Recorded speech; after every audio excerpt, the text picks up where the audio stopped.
The brains in this one, I'm just checking. Well, that makes me the beauty. So that's okay, a perfect wait a minute.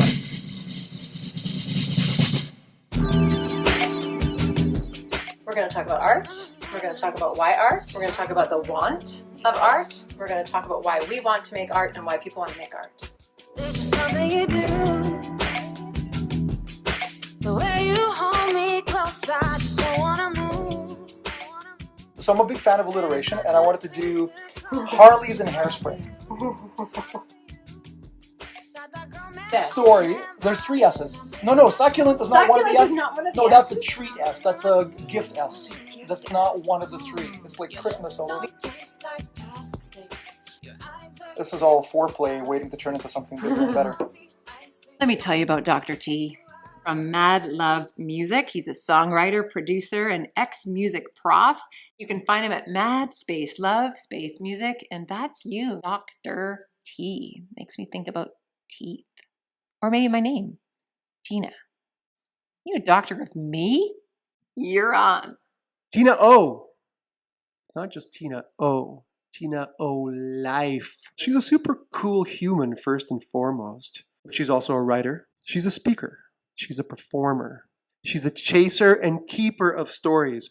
And together, a podcast called Harleys and Hairspray. This week, we're joined by Kelly Miller. Kelly Miller is actually a friend of Dr. T's. In fact, I think Dr. T's got a number of tattoos from Miss Kelly, I think. Ouch! Dear listener, have you ever met someone that just looked thuggish? And when you first look at her, you say, oh, she's one of those kind of people, the don't get in my grill kind of people.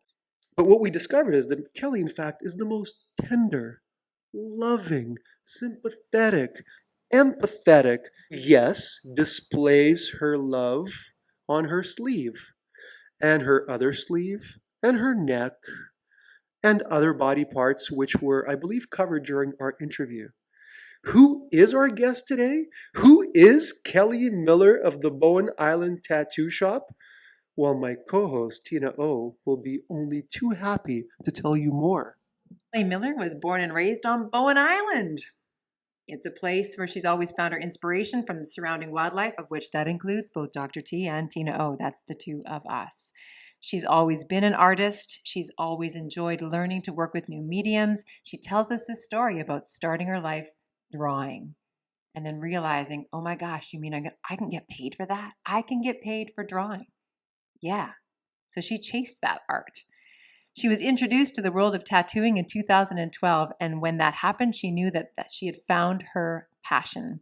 After her apprenticeship with Betty B had finished, Kelly took on the tattoo business started by her mentor and made it her own. Bowen Island Tattoo Shop was established in November 2015, where Kelly has continued to work hard at giving each person the attention and care needed to create their very own tattoo. Join us as we talk to Kelly Miller. Okay, we're live. Our one beautiful listener, hello. Oh my God. That's a joke we constantly make. We only have one listener. Welcome. Just one. That's all we need is one. Welcome back, our one loyal, faithful listener to Harleys and Hairspray. Where we neither talk about Harleys nor Hairspray. That's right. But what we do talk about is the struggle of the artist. Artists who have surrendered their heart to art. Artists who put the art in heart. Yeah. That's right. And because it would be really easy to get Alec Baldwin in here. In fact, he called me the other day and said, hey, can I be on your podcast? And I said, Alec, you're really burdened with a lot of other podcasts. Don't worry about it. Or Jon Favreau. And listen, you're in the middle of the Marvel franchise. We don't want to hear about your glamorous successes. We want to talk to the Justin Biebers before they become Justin Biebers. We want to talk to the Basquiats who are in the trend. And here, look who's here. It is so amazing that we have discovered the Justin Bieber in the trenches who has yet to blow up. And that's you, Kelly. Hi. Hello. Thanks for having me. Thanks for being had. So Kelly is, well, you know what? I'm not going to tell your story on your behalf. Who are you and what are you doing here? Okay, well, how do I answer that? Grew up on Bowen Island, artist for as long as I can remember and hold a pen or pencil. And yeah, inspired constantly by the surrounding area. I love this place, never left. and was lucky enough to have a friend as I was growing up that was a tattoo artist and was ready to take me on and offer me the opportunity to apprentice under her. And I never had to leave the island. I got to stay here and find a passion of mine that I knew I loved tattoos, but the option to be able to do them on people, and it was just like, can I do it? And Oh, so this is a tattooing episode. yeah. Oh, now we got. No, hold on. You said Bowen Island. That's, if I'm not mistaken, and my geography is on point, that's somewhere in Thailand, right? It's one of the Thailand Tiny islands. little rock. Remote, I'm the only thing on it. Yeah. So quick, it just shocks me. That. Where is Bowen Island for our one listener who's in Bali? Yeah, well, On the islands of Bali. when you're over here in Canada, just off the west coast of Vancouver, BC. So tiny little rock and 20-minute ferry ride. Yeah, and you know what? I just heard Macklemore do a little name drop of Bowen because about a decade ago, he was in recovery here. Yeah. And he still has a home here. In fact, I think he bought a home for his mama bear Oh, really? on Bowen. Why don't we start there? Because I think it's a special place. I think Bowen is like this funny little vortex of artists. Like it just sort of calls. And you were born and raised here. Yeah. I'm curious what, if you feel like where you grew up has really made a difference in your life as an artist. Absolutely. I think being on a small island like that, where you're going to get those eccentric and, you build connections quicker with different people. And it's just a magical little place that so much here is inspiring in that sense, with nature. For me anyways, because I connect with nature so much. Like I can't imagine being anywhere in a city place or something like that. A city place. A city place. You know those places. The city mouse and the country mouse. Yeah. Yes, I've heard of those mice.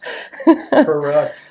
But yeah, it's just something about it. My mom was an artist too, so she very artistic, whether it was painting with watercolors or working with clay. So all growing up, I was always watching her play around and take over the dining room table with all of her crafts and whatnot. So I always had my hand in something in that sense, some sort of medium, whether it was the pen or the pencil, which I generally chose. But tried the clay, tried the Fimo.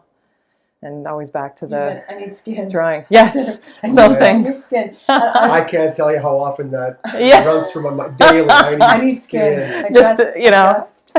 So I'm going to confess, I'm the only one at the table that has absolutely no ink. This is right.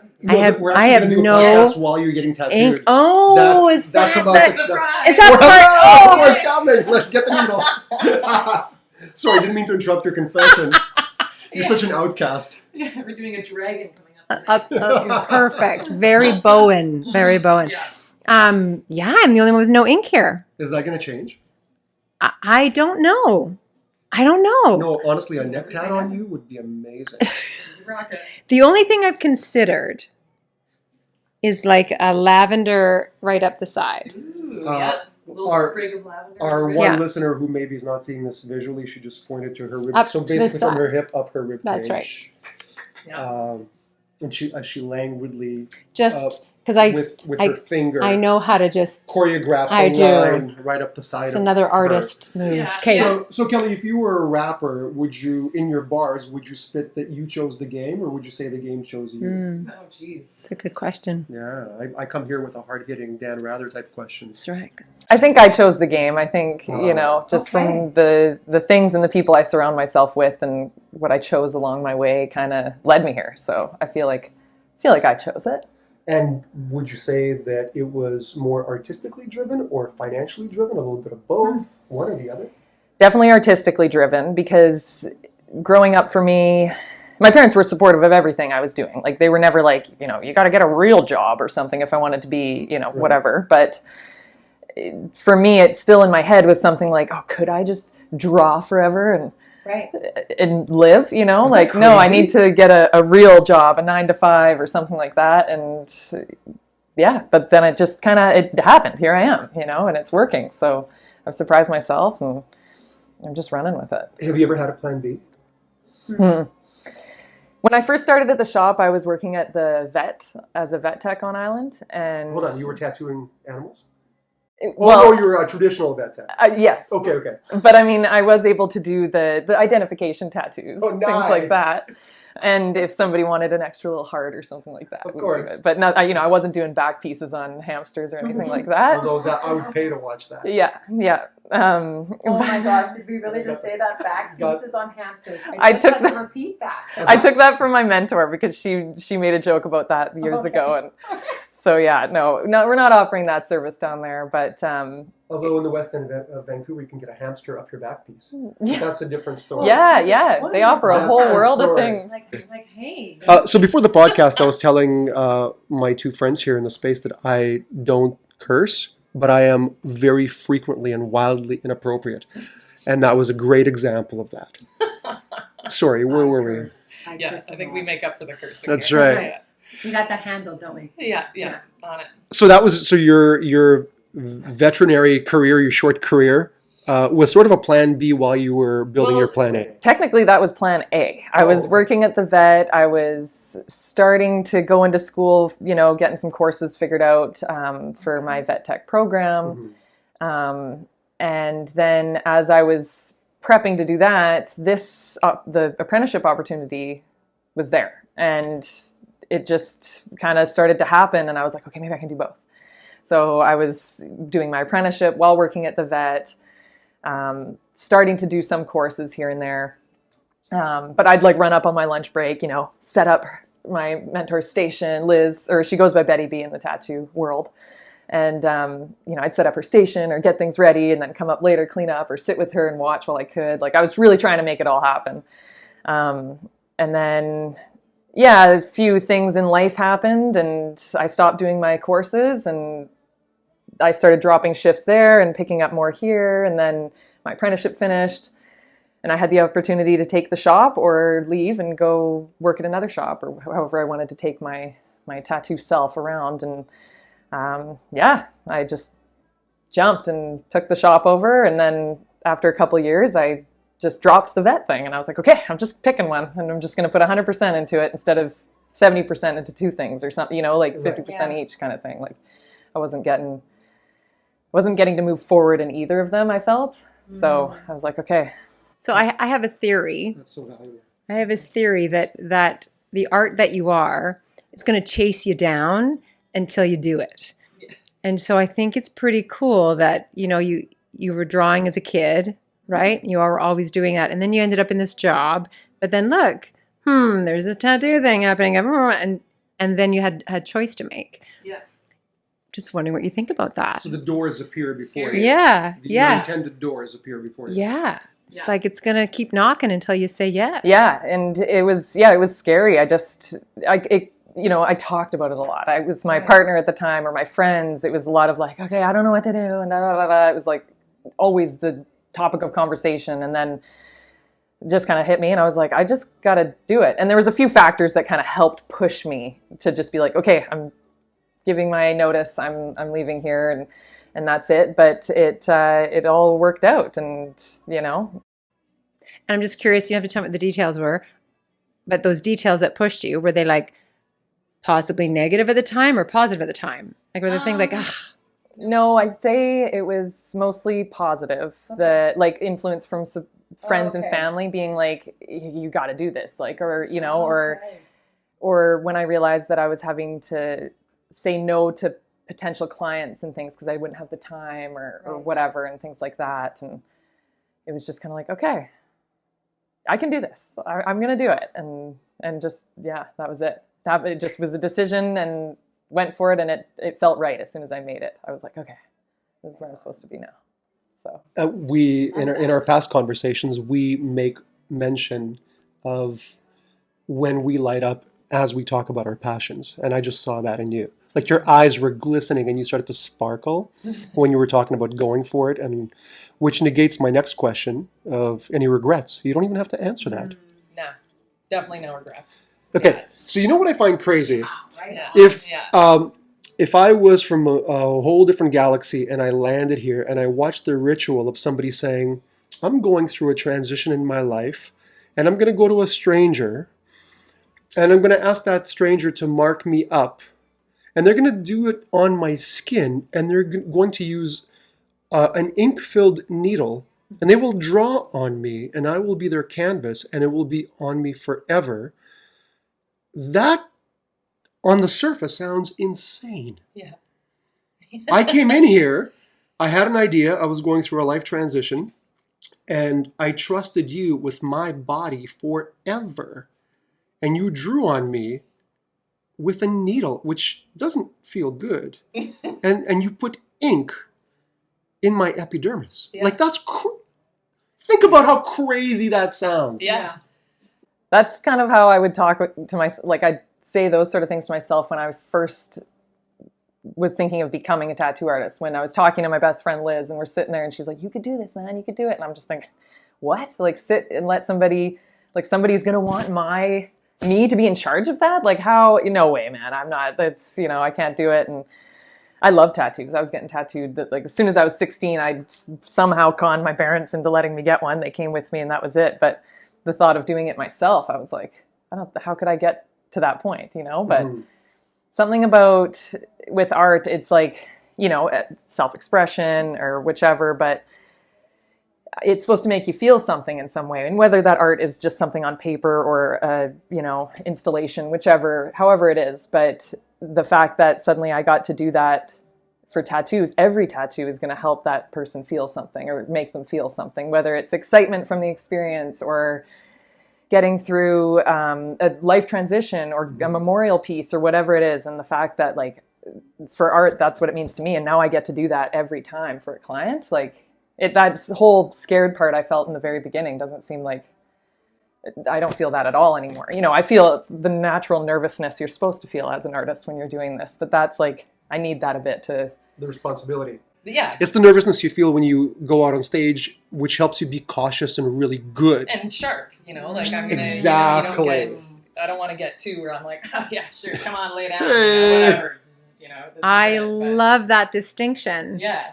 Like that it forces you to be clear and to be on your craft. Yeah. I love Right that. That on your nerves, craft. that That's a nerves good bring that up. nervousness. Yeah. So I don't want to lose that, right? awesome. But definitely the thought, the feelings I had when I first was told about, oh, you'll be a tattoo artist. And I was like, no way. That's not there anymore. It's more like, wow, yes. I get to do this for people and be a part of that experience for them. Because it's not just about them coming in, getting a tattoo and ripping out of here. It might be a tiny little piece, but they're going to remember that whole day. Coming to the island, what they were doing, who they were hanging out, who they were coming to visit, or what was going on in their life at the time when they got it. And, I look back at some of my tattoos when I first started getting tattooed, and some of them I'm like, man, I love the tattoo, but I remember that day the guy was weird, or, and that's not what it's about for me. I want them to have a whole experience with it and remember that, not just... Well, you bring up a whole other piece of art. Like, art can be deeply personal. Mm-hmm. And what's really cool, I think, about tattoos is that you're the artist, so it's deeply personal to you. You're in that creation mode. It's literally moving through you, but you're also touching somebody else. Yeah, exactly. It's a shared intimacy Yeah, in that place. And then they walk out the door and they're sharing it with other people. totally. Wow. Yeah. Really cool. That's huge on so many levels. Yeah. And actually, you both segued into something that I find really anomalous in this process. So the last two pieces that I received were from you, and it was a homecoming because when I moved to the island, I felt like it was a brand new chapter and the chapter that maybe felt the most right for me. Mm-hmm. But what I found was that in spending time with you, and I don't know, we spent 4 hours, there were two types of therapy. One was the therapy of us exchanging our transitions. What are you going through? And tell me about your relationship and what is this hurt you're trying to get over? And tell me about your life and what led you here and some of the demons that you were fighting, some of the demons that I'm fighting and slaying. So there was this discourse about our lives, but none of it was superficial. It was all very significant and very deep. Like, you get to the deep stuff really quickly. So that's therapy level 1. Therapy level 2, I find that the ache that's in my heart is being exorcised and replaced by the pain of the needle on my skin. It's like you trade one pain for another, which is, it's almost like a really great deep tissue massage. Like, you need to inflict some pain to get rid of the tension of the previous pain. And so one pain exercises the other through replacement. So what's your take on those two levels of therapy because they were very clear. Yeah. In my life, extremely clear, and I'm so grateful. Yeah. Because for the exorcism you performed. Amazing. Well, and that's why I love doing this. Like that's you create these connections with new people, and it's that therapy is huge. Some folks don't want to talk at all. You know, they get tattooed and they're just, it's like a meditation that they go into, or they're thinking about, you know, whatever they're thinking about, but that's it for them. But some people like to talk, and so we'll chat, and I'll open up a little, you know, about my stuff or whatever, and there's something about that where they have to be vulnerable for me to let me break into their skin and do this for them. So, you know, I feel comfortable being able to open up to them as well. It's not a bartender-drinker relationship. No. At all. Because you could call that therapy, but one is clearly a hapless victim, and one is completely in control of the situation. Yeah. Whereas here, it's very reciprocative. Yeah. Yes. Yeah. And there's contact. Yeah. There's actual contact. Oh, now you want to get a a tattoo. Yeah. You got some issues you need to exercise. Yeah. Right here, down the side. I got this one issue. What do you think? My kids are driving me crazy. Okay, I have a question for you around, has anything really surprised you about this work that you had no idea was in this art? Do you mean like when somebody comes in for... Because I heard stories as a younger man where you can get a dragon on your penis that becomes a bigger dragon as you attain an erection. There's some amazing things you can do. But do you mean like that? Like any surprising... That is not what I was That's thinking. not... Oh, I'm sorry. That's really awesome. No, Okay, but that's a really to answer aesthetic... that question, I've yet to have any sort of genital tattoos happen in my job. Let's just get that one This up. is a genital-free zone at this time. At this current I will moment. lean on this table. It's all good. Who knows what the future may hold, but in the meantime. No, but like surprises in the craft, surprises in the depth in you, something that woke up in you. Gosh. Or something else, just surprising. Yeah, get her back on track. Yeah. Off the penis. Off the dragon. The dragon Yeah, penis. that's all I can I'm see on- right I'm now. on penis, It's always you're the on dragon. Oh. I think for me it was... I feel like when I first got into it, it was a matter of building confidence, like for me in my art. And it took a while. It surprised me that I could get there, you know? Like I said, from the beginning, it's like, wow, really people want my art? Like, you know, I'm sitting at home drawing whatever, and like it could really happen. And then to get to a point where I'm like, I am really proud. And you know, it happened within a few years when I started, and I started to look at myself and go, yeah, man, like I'm really happy about my own art, which you hear most artists and they're just like, you know, I like my painting, but whatever, you know, you're your own worst critic kind of thing. But I can actually, like, I feel really good about my space, and I have a good vibe when I come in here, and I kind of surprised myself, I guess, there. Not that I thought it was going to be terrible or anything, but I didn't know that was something I was missing until it happened, and I was feeling good with everything. And I'm like, yeah, I'm a tattoo artist. This is my art. I like it. I love that on so many levels. I love that it was a surprise. Yeah. Like to have that. And then I love that you claimed it. And you're like, yeah, I like this. Like how many miserable artists do we know? Too many. Yeah. Or they're really happy, but there's not always, I shouldn't say always. There often can be a cost. But Yeah. It's they're like, caught I up in the love, struggle. yeah. It's like they find glamour in the struggle and misery. Right? And they Kurt Cobain themselves Yeah. into that pocket, which is needless. Yeah.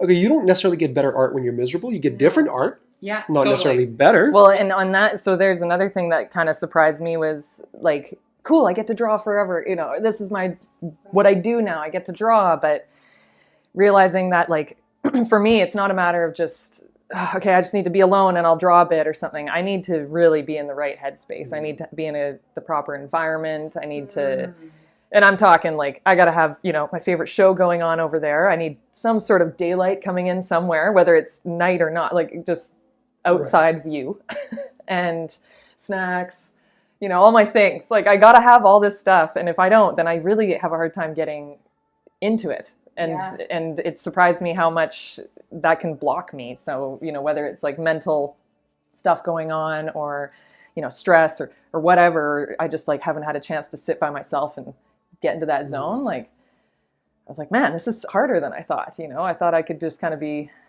jumping in and setting up, but, you know, now I'm so particular about it. And So it does, you can't, it's kind of like, I don't know. So bringing it back to the space, I get into that zone. I've created this space so that it kind of has that vibe, and I've got all those feelings that I need when I want to really get inspired, or at my house. But if those things aren't good, then I'm not drawing. It's not going to happen. You've got a process. Yeah. I'll sit at my, the pad with the pen in my hand, and and my go-to, if I can't think of anything to draw, or I'm just not into it, I just start drawing eyeballs. So I'll have a whole page full of eyeballs or something, you know. But nobody wants these tattooed, these weird eyeballs that I'm doing. So. I mean, if you give me a discount, I'll come. Yeah, who wants? No, but that's so interesting because I make myself write songs every day. Yeah. Even when I don't have a project, for the practice of going in and writing. Because writers write. Basketball players dribble and shoot. Hockey players, same thing, right? Every day you have to practice your craft. Yeah. Not for any other reason than to practice your craft. And also you can't wait for inspiration to come and find you. No. You have to just work at it. Some days you're not inspired to hit the gym. Exactly. But you still got to hit the gym, all right? Yeah. So and inspiration, when it comes, it's magical, but it's in the minority. Those visitations are anomalous. Yeah. So you can't just wait for those. So when you're on the receiving end of being tattooed, where do you stand with the whole therapy issue, and how does that feel to you? And also, this is a trifecta of questions. Because you're an artist, do you find yourself judging the art of others? Or how are you with the assessment of other people's art on you? Well, I choose my last few tattoos I've chosen the artist. I've gone through, done a little bit of research, and I love being able to just give them an idea and then let them do their thing. I'll see the drawing when I come in to get the tattoo. I'm not particular in that sense, Really? but yeah. Something that's on your body for the rest of your life. Forever. We'll Yeah. just see what. Wow. No, but I think correct me if I'm wrong. As a tattoo, You're such a virgin, but when you become a slut and you've done it, like when you realize you're unemployable and you're dancing with the devil, yes, it no longer carries the same gravitas. Yeah. Like if you're only getting your third tattoo, that still carries a lot of weight and resonance. But once you've given your soul over to the world of ink, maybe you can do that, right? Yeah. Your psyche changes. Yeah, and I mean, I've had clients who've done that for me. They come in and say, hey, I want this, and I'll come in on this date, and I can't wait to see what you've got ready for me or whatever. And, some of those clients I've created a relationship with already, so they really know my art, my style, what I'm capable of, what to expect. But about surrendering your heart to art, right? Yeah. Wow. I love it. I love that, Wicked. just the last piece that I got, I hadn't seen it, until I came in. And when I got there, I loved it. And she, for me, in my experience with her, this year, a bunch of, crazy things that happened. I'd lost my mom. So there was a number of things, and this tattoo had been booked, and my grandma. And so the tattoo was booked before then, but then those things happened. And so this piece, this moment of me going in to get this tattoo was turning into something else for me that I didn't realize what it was going to be when I planned it. I was like, I want a raven tattoo. That's it. Right. And, I said, add some cool stuff, bones, ribbons, whatever. And then as the time went on, it was just like, I'm anticipating this tattoo. And I was like, okay, this piece now is going to represent like a big thing for me this year. And everything I went through and this and that. So I just got there and laid down and sat for 3.5 hours. The last half hour, I was moving a bit. Right. I was having a hard time. I'm getting jittery. I'm done here. Yeah. Explain to me what that means. I just was, it was painful. Okay. So I was having a hard time laying perfectly still. Gotcha. But those first 3 hours was very much like, I'm realizing where my limit was. It's getting smaller and smaller the more tattoos I get, I think. But it was amazing. It was great because it was such an important piece for me then. So I was able to just kind of lay there and meditate into it. And, we didn't talk much while I was getting tattooed. I just got to hang out and, a few breaks here and there or whatever. But that was therapy for me. And it just took what could have been very focused pain. I'm pointing here, it was on my chest. So I was anticipating it being, pretty sensitive. But it was good. It was like, it was therapy. It was, my brain was able to kind of shift it, and I was thinking about a lot of stuff, but it just, with that, it was just kind of like a vibration on my chest and just kind of got me through it. I got into the zone, as they call it. And yeah. Beautiful. Yeah. That sounds like art to me. Yeah. So that being able to do that for others that's the experience I want to be able to offer as well. Like that they, or not even offer, I don't need to offer, like come for your meditation. That's just what it is. Like they will get into that zone when they're getting tattooed, and It's a beautiful byproduct. Yeah. It's a bonus. Yeah. Does the work change? Sorry, I could see your impulse, but I just No, hijacked your impulse. I have no impulse. Okay. Does the work change? Can you know when someone's in the zone and you're working on them, does that shift you? I'd say, yeah, because we're both in the zone at that point. If we're both like, they're just laying there and they're, eyes closed or listening to music or whatever they got to do. And if I'm right into it and there's no talking, it's just, yeah, you kind of go into a bit of a trance. Like I'll get right into the tattoo, and good music's playing. Music is key, during the tattoo. Like, yeah, I don't even think I need to explain. All right. I'm on the basis, so it's right there with you. Yeah. So I tend to try to, I'm not like trying to pick the perfect music for each client, but I'll just sort of get a vibe of them coming in, and I kind of pick whatever. And most of the time they love it, and they're like, "What's this playlist?" And it just kind of helps them a little bit, whether it's happy music or this and that. Some clients like to bring their own music in, and they'll play their jam and whatever it is, and that's great too, because it gets them into their little space and I can kind of join in. So it's good. Okay, so I had a little impulse because I had you were reading my impulses. I am not, as a songwriter, I'm not a fan of trends.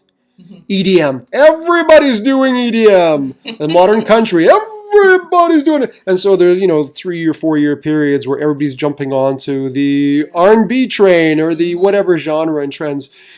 And so you would notice in the tattoo world, and you can correct me if I'm wrong, but you have the pinup trend, you have the tramp stamp trend, you have the black and gray realism, then you have the gothic lettering, thug life, or whatever, right? Trends.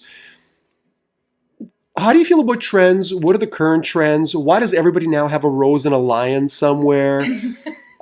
Just to be clear, what's your take on trends? Great. And what are current trends to be avoided by all you 18-year-olds waiting to get your parental consent to get your rose and a lion and your tramp stamp?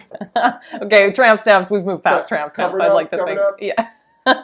Cover up that tramp stamp. Luckily, I've done that. For our one listener, if you don't know what a tramp stamp is, even I know what a tramp stamp. Can you explain? Is it the line that's like right at the?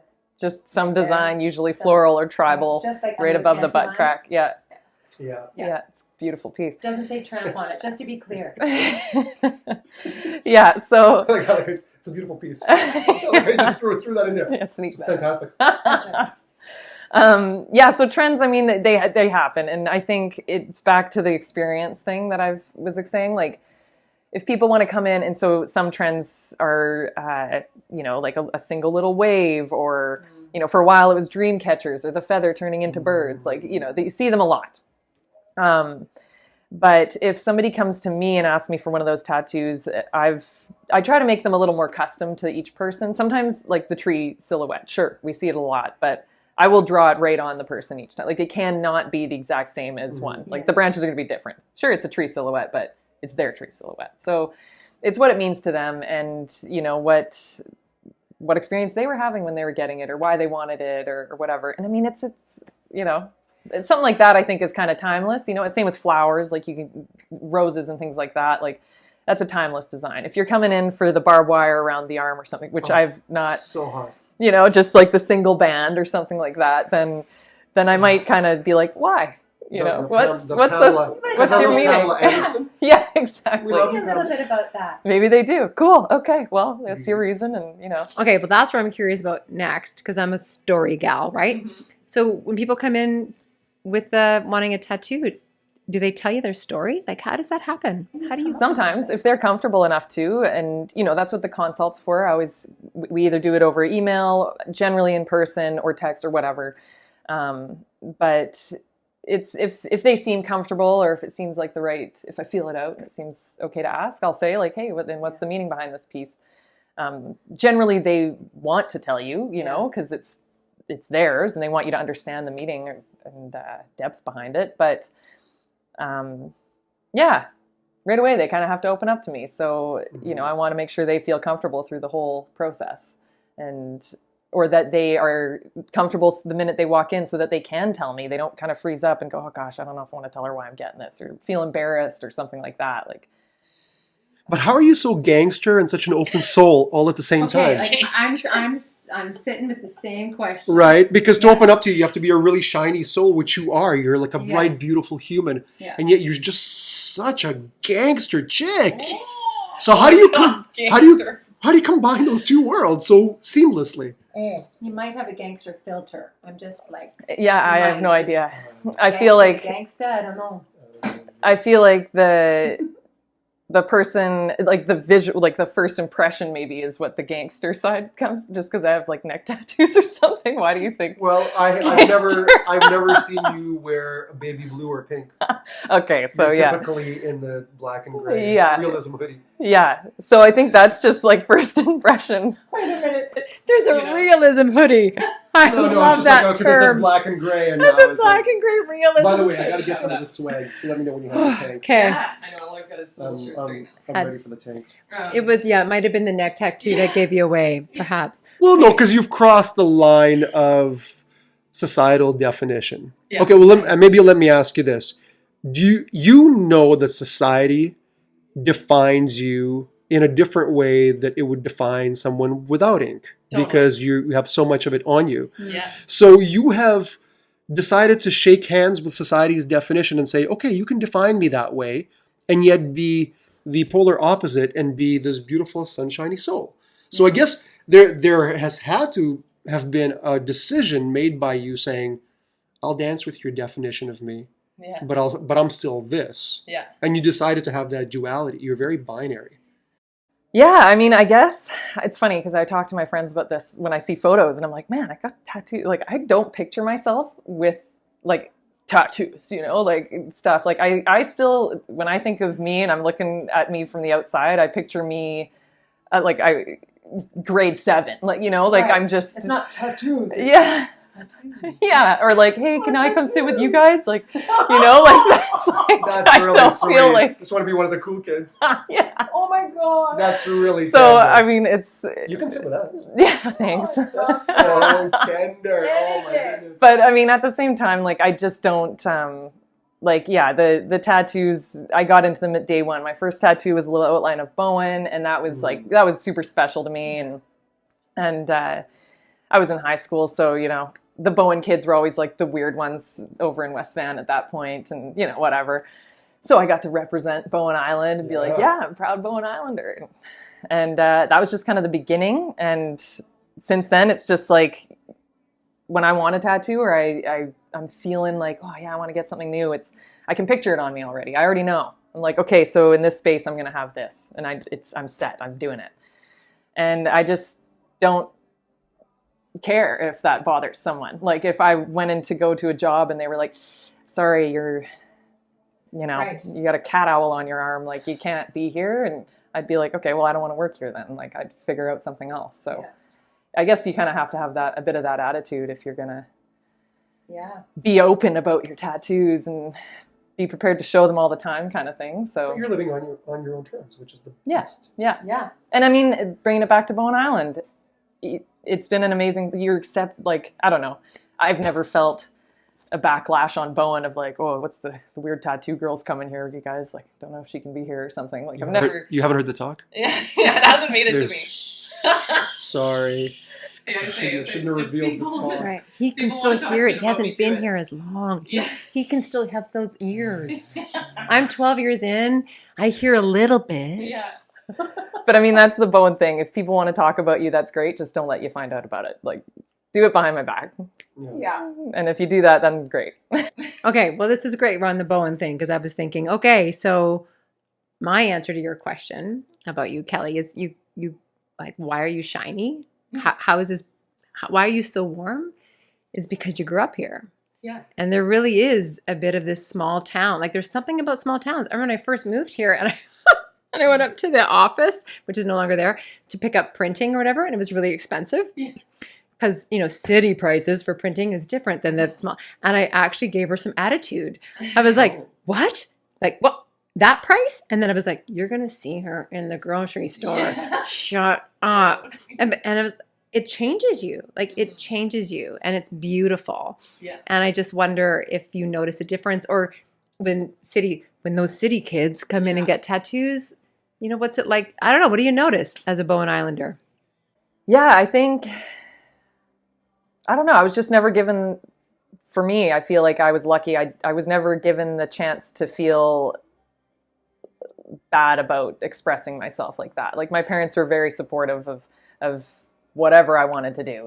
They were like, yeah, okay. I mean, the tattoo was pushing it. By the time they let me get that, they weren't like, sure, be cool. Let's come with you. They were like, and it was because it was the outline of Bowen Island. That's how I conned them into letting me do it, right? Yeah, I was like, oh, it's the Bowen Island, love my island. And they were like, okay, fine. And then after that, yeah, and then I was like, I'm getting another one after school today. I'll be home late. And they're like, shit, damn it, But yeah, no, I think Bowen was a huge influence of that, bringing the artists together, and because I grew up here, a lot of folks have seen me grow up, or I've been, family friends with them. They knew my parents, things like that. So maybe they didn't like tattoos, or they weren't into the whole tattoo scene, but they know me and they knew my family. So they're like, all right, fine, we'll let this one slide. It seems all right. Yeah. We like her. We trust her. Yeah. I like that. It's really cool. It's huge support from people that I've seen my whole life and don't have any tattoos or any interest in it, and they're like, yeah, it's really cool to see you doing this. So that feels really good, just to have that kind of. I'll tell you why I bring it up, because I think that care of yourself as an artist is important. Like knowing what your artist needs. What does your artist need?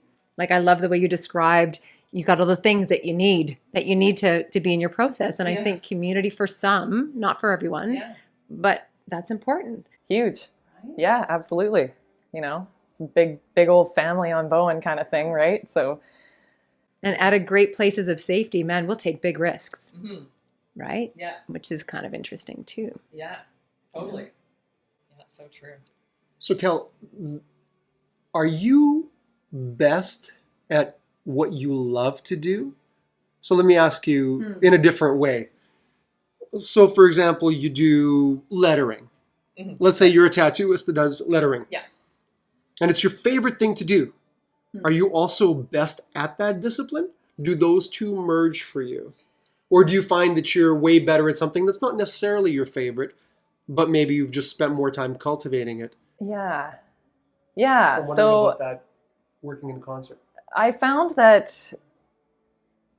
so I do a lot of different styles. Like I like to dabble in different styles. I'm looking at the walls here because they're covered in examples, but I love doing like this piece up here is kind of like a Halloween-y. It's black and gray. It's dark. It's twisted. I love when I'm painting or drawing without any guidance or rules or whatever. I like to kind of draw that style mostly. I try to branch from it. But not everybody wants the spooky tattoos. That was a really fun piece to do for that client, and that's like the only style that he likes. So it's been a lot of fun. But no, I think for me, florals right now, nature, like anything, like mostly flowers and nature pieces, black and gray. I'm just loving how they look, how they flow, how they sit on the bodies, and I get like really excited for those pieces. Right now, that could change in a month. That's why I'm like always dabbling in different styles. But I feel like that's the one right now that I didn't expect to be wanting to draw all the time, but it's... So it's not about trends, it's about your personal taste buds. Right now, yeah. There's a lot of floral stuff. I don't know if that's just because of the time of the year or if it is a trend right now. I mean, but like I said, florals and tattoos, it's timeless. Like you can get... Right. That's not going to go away. That's a classic piece. And you see artists do these days, whether it's the realism flowers or color or whatever, but I just love doing the line work and the fine lines and the big floppy petals and things and the leaves, and that's my favorite kind of I get really into that. It's so organic. You can really shape it to a person's body too. Like have it perfectly come down the collarbone and it just looks like it's, you know. Beautiful. Why are hands so difficult to do? To tattoo? You would think that faces, I'm sorry, not tattooing draw. your hands, but to draw a hand that looks realistic Oh yeah. seems like an impossible Yeah. task. It's You would think it would be a face, but no, a hand is impossible to make look realistic. yeah. That's one of the biggest things every day. Why? I'll be, yeah. I just because they're so mobile, if one pinky's like a little bit off, you suddenly look like you've got a broken hand or something. Like it's just or if the nails are too fat, then it just looks weird. It's like the finest little detail. I watch some artists just, they just whip one up. Well, it's a good thing there's not a lot of tattoos of hands, I would gather. Is there tattoos of hands? There's a lot with the rosary hands. Oh, okay. That's a common one that I've seen a lot. That's of, an NBA favorite. Yeah, Yes. yeah. And so it exactly. Nice. And so, but I mean, there are a few artists. Usually, the ones that you're getting those kind of tattoos with are realism artists that you probably would seek out and make sure that see other examples of stuff they do. Hands would be a tough one, like portraits. You really want to make sure you're getting somebody to nail that portrait. So You might end up something weird. we're at about we can go as long as we want, but we're kind of in this like end zone. We're in the end game. We're in the end game, but so Well, I have two questions. I'm just Do feeling you have like a couple? no, I'm all out of questions. I just want to make sure that our interviewee doesn't Yeah. get sick of us. Oh yeah. Like, I still want to have that Well, I'm really wonderful- charming. Yeah. and I know I lose my first date excitement after about 20 minutes. So that's Oh my God, he wants to go. Well, we'll just keep talking. So I I'm get it. out. Please feel free to fire away. I'm past my expiration date. Okay, I have two For sure. questions. One of them, I was out for a walk with a friend of mine who's R.D. Kane, who's a photographer. And he asked me, he's like, so what do you think the job of an artist is? What is the job of an artist? And, there's a zillion answers in my head. And then I don't know what I said. And he looked at me and he said, next. That's the job of an artist. Next. And it really stayed with me. Yeah. So I'm curious for you, not what's next, like what's the next goal, unless that's what comes up for you, but like what's alive for you? What's the next thing that is calling you to take a funny. risk? Ask that. That's like I was just talking to my friend about this. We were having a big talk. We busted out tarot cards to get some answers. Yeah, I bet you got an ace of pants. Yeah, well, a couple things. Well, it answered a lot of questions that I didn't ask. So I was like, I don't know if I'm ready for this. No, I think for me with the shop is just, I'd really like to be working on bigger, for me as an artist, bigger pieces right now. I'd like to move towards that zone. And my apprentice that I've got now, who started back in June, she is just chugging along with learning and soaking up all the info. She's going to be great. She's got like an amazing skills with her art that I've been watching over the years. And she can start doing some of the smaller pieces in the shop. And yeah, I'm just kind of running with that for now. And then, I just want to keep growing with the shop. I don't know that I'd want to move my space because I just love what the space holds for me right now. And it's tiny, but we're making it work. Well, I think the way you described, like if I had to name this podcast, which I'm not, but if I was going to, I'd somehow call it Vibe, because you care so much about the vibe between you and the customer. Like the way the shop, the way I heard you talk about the way you listen to them, the fact that you actually try to figure out what music they like, like you're ready for that exchange. Then you're talking about the meditate, getting in the zone, and then you're both in the zone. I'm like you're devoted to that. I totally get that. Yeah, I love it. I mean, to bring in an apprentice right now too has kind of sparked that in me again too, just to, because I'd been kind of just chugging along doing the same thing, and I was like, something needs to shift, when that happens, when I feel like that, I start rearranging everything in my house or my shop or whatever. And then I took on an apprentice, and it was just like, yeah, right. Like, you just kind of remember what the spark was that watching her grow and get excited. And it's reminding me again of that. So It's like the first 20 minutes of a date. Yeah. Well, I was kind of thinking of parenthood, and you've raised yourself, and now you're ready to raise another. Yeah. And pass the torch of your knowledge and Yeah. your openness. And Yeah. I think that's kind of magical. I think I know you're a story girl. I think in the arts, it's about the sharing of legacy. Mm-hmm. Yeah. And it's so beautiful that, when I write music, for me, what's next for me is to leave a catalog for my children. A catalog, a body of work. I look at your walls, it's a body of work. And many bodies of work that have walked out of here, right? Yeah. Stories are these beautiful oral traditions of legacies of your people and legacies of you, of time having lived. Yeah. And so it seems like you're exactly on that same page of taking your legacy, passing it on to somebody else, and growing it. So it's a very parental, storytelling, very soulful endeavor. Yeah. Yeah.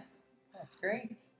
Damn. I love it. That was quite a soliloquy. That was nice. lovely. Should we- Perfect. Feels like a great way to close, I think, even though I had one more question, but I think we need to end on the legacy. Like, is there anything The bigger than It's- that? It's kind of perfect. The I like that. legacy is. So are we all in agreement that this episode of Harleys And Hairspray? has come to an official ending for our one listener and viewer? I think we're open to a bigger legacy than that. So I think if we close it, we just might get another viewer. I don't wanna follow nobody. I'm just trying to make a better me. Everybody's chasing legacy, but it costs too much and I wanna be free. Yeah, yeah. Oh, la, la, la. Oh, I just wanna be free. Hey. My feet on the ground, my hands to the sky. Don't wanna be wrong, don't wanna be right, but I'll testify. I'm blessed by the Lord, I'm in my own lane. Yeah, I don't want the credit, it comes with the blame. And when this is over, we won't be the same. I don't know who told you that you can't do it, cause they didn't know you. This shit ain't for everybody, I just need somebody to show you. You think it's the end, but that's where I begin.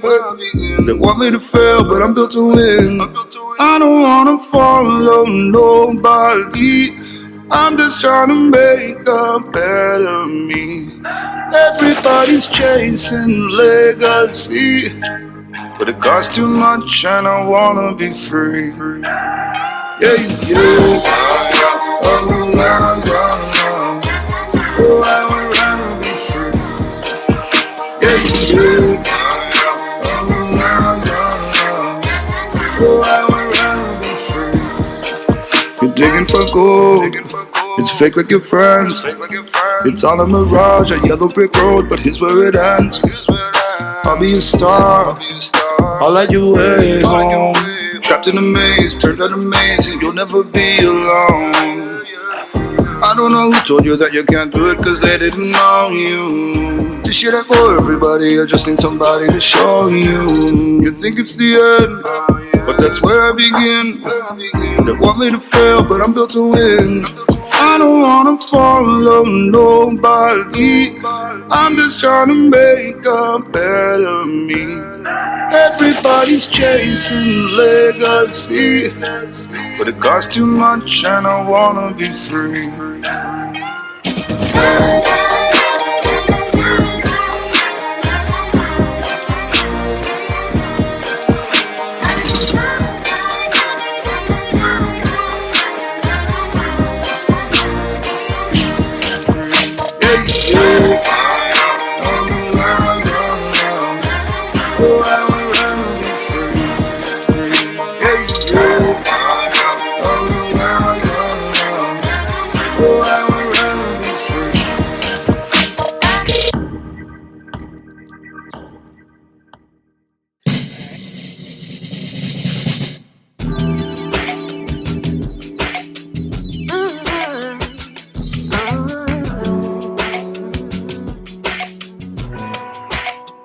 There's just something you do.